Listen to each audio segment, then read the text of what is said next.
They say that the only thing that's constant in life is change. And as I get closer to retirement, may mga bagay na dati napaka-importante sa akin pero hindi na ngayon. Yung iba dito, I had to convince myself to change my outlook and to stop pursuing them. Yung iba naman, it just happened that I naturally lost interest in them.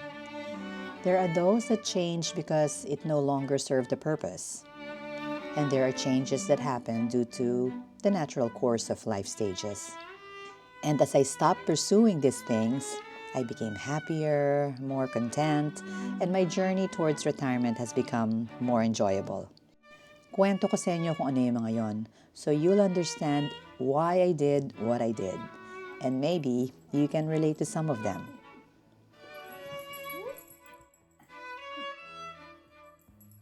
Bata pa lang ako, I've always been very competitive. Honor student, active sa sports, student leader, overachiever. So naturally, nung nagtrabaho na ako, it didn't take me long to climb the corporate ladder. I also managed to recreate myself from being in corporate to, as some of you know by now, becoming a nurse. Even if I joined nursing in my 40s na, I still managed to get to the top in a short period of time. And why am I telling you this?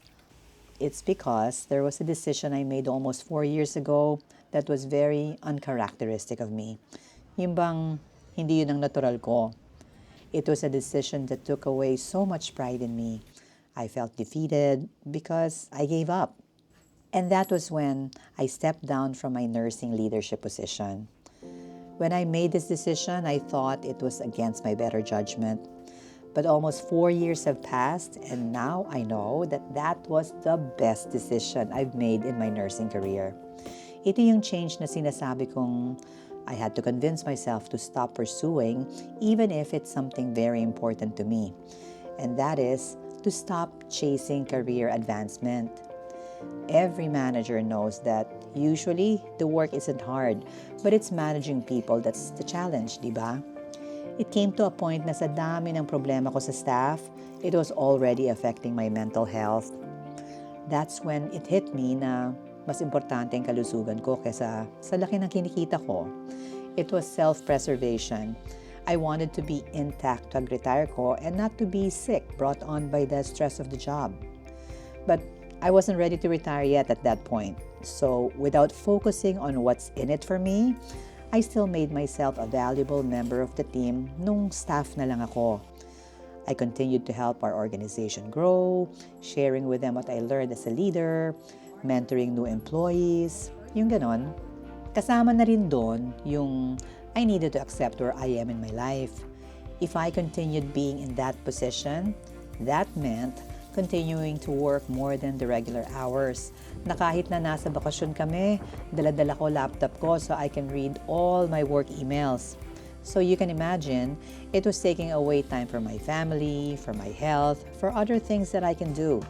Kasi my work was literally taking almost all of my waking hours. It came to a point that the time for the family and for other adventures that I was missing were not worth the money I was making. So, I gave myself permission to step out of that rat race.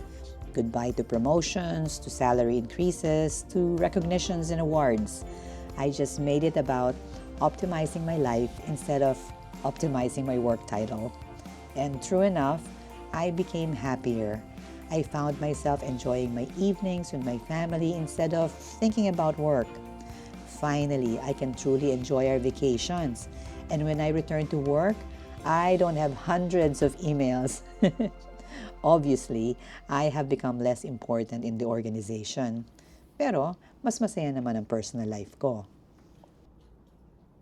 But, I felt I needed something to do with my newfound free time.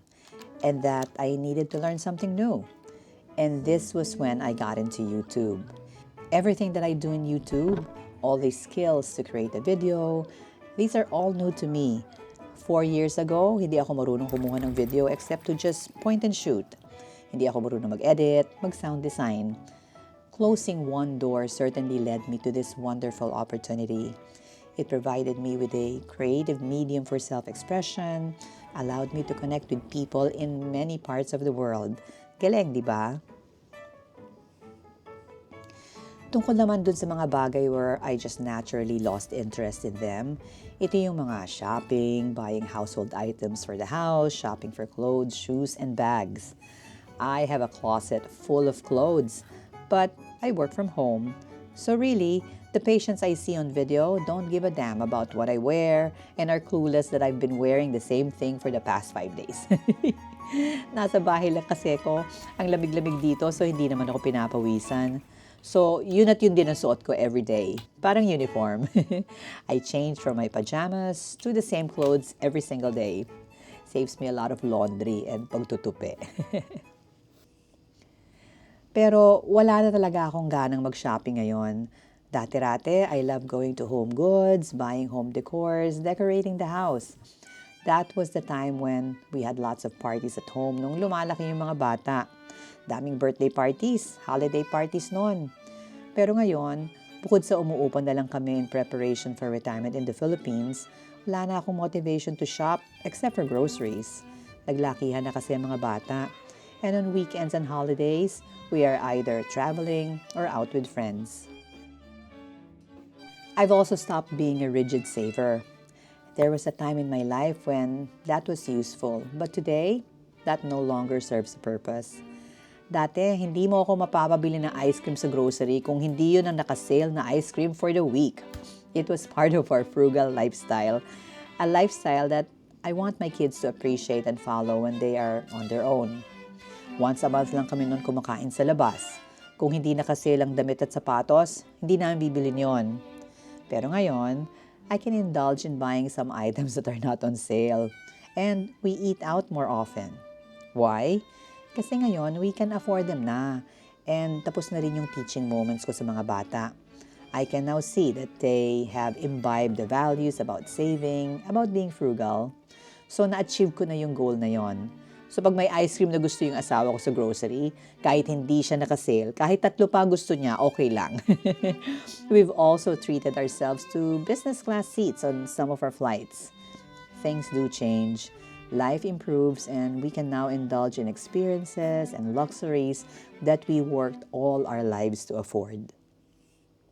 Ang mga anak namin, dito na namin napalaki sa Amerika. So, iba sila sa amin. Iba rin naman ang generation noon at ngayon. Nung panahon ko, I was able to travel the world because I worked for an airline. Pero ngayon, travel is cheap and affordable. And now that I have adult children, I no longer have that expectation that we will always be traveling together as a family. They now have their own plans, they travel on their own with their friends. Do I wish that we could travel all together more often? Of course. But that expectation leaves room for disappointments. So now, I'm just happy to see them able to do whatever they want to do. I'm happy to see them self-sufficient in the company of good friends. If they have time to give us and makasama namin sila every now and then, masaya na kami doon. If they don't, it's okay too, because we have no expectations. Our goal is to raise our children to a point when one day they will no longer need us, when they can stand on their own 2 feet. And seeing them being able to do that and that they are happy and safe, it lets us know that we've done our part as parents. So yan. Yan ang mga bagay that I stopped chasing, I stopped expecting in my 50s. It's crazy how things change, no? Nag-iba na rin some of my values. And because I stopped chasing them, mas relax ako ngayon. I have more time for myself. Yung mas enjoy ba? It's like my mind and body telling me, easy ka lang. Leave something for yourself for retirement. Marami ka pang gagawin sa Pinas.